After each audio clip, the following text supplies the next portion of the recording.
We're here at the 2007 Ponoka Stampede, and I'm joined by Carolyn Dawn Johnson, and you're just about to get set to go on stage. And how have you been enjoying yourself so far since you've been here? I've been enjoying it. The weather's great.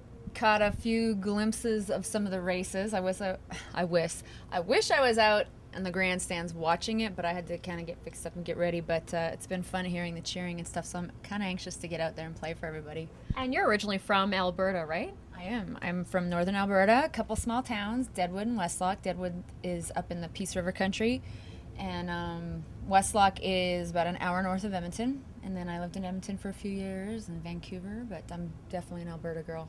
So I want to talk a little bit about your third album, Love and Negotiation. You wrote it, you produced it, you financed it. Can you sort of tell me about that journey? I just kind of took this strange risk of wanting to make some music, and I had been making music for several years, and I made a career change with the label that I was with. We kind of just weren't on the same path anymore, and you just kind of know when you need to change. So I left my deal there, and then made a new record. I just decided I still wanted to make music. I just got to do it myself. So I kind of did it myself with a lot of peer support and friends and stuff, and just thought, well, let's see if I can land it somewhere, you know? And so I was very fortunate. I've been blessed in my career, very blessed. And Universal picked it up here in a record company in Nashville called Equity. So now I'm still making music and getting out there and playing. Now, correct me if I'm wrong, but you've been married for 4 years, right? I have been. Okay, so as someone myself, I'm not married yet. Love and negotiation, do those things sort of go hand in hand? Yeah, they do, actually. Not that the whole entire process is a negotiation, but it's interesting because that title came from me sitting at the piano actually making a deal with God. Mm.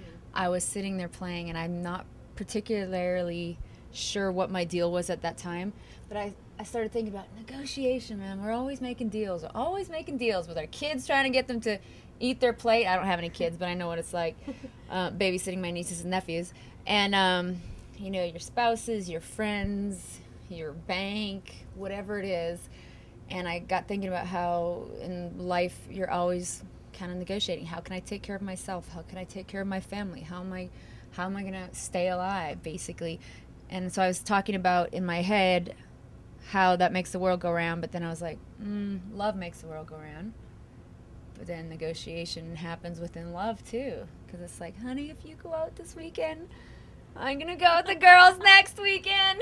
Absolutely. That sounds like a good deal, of course. Or like, honey, if I cook tonight, will you do the dishes? It's just little things like that. But I think it's one of those beautiful things about love is that you find out what truly is important to you and what isn't in the small things. It's like, you know what, I'd rather see that person happy than get some silly thing that I want because it doesn't really mean anything. It's interesting. There's some compromises that you make every now and then. How's that for being in the loop? You saw what our trailer looks like inside. This is what it looks like from the outside. And who knows where we're going to be next week. I'm Carrie Skelton, and for now, you're in the loop.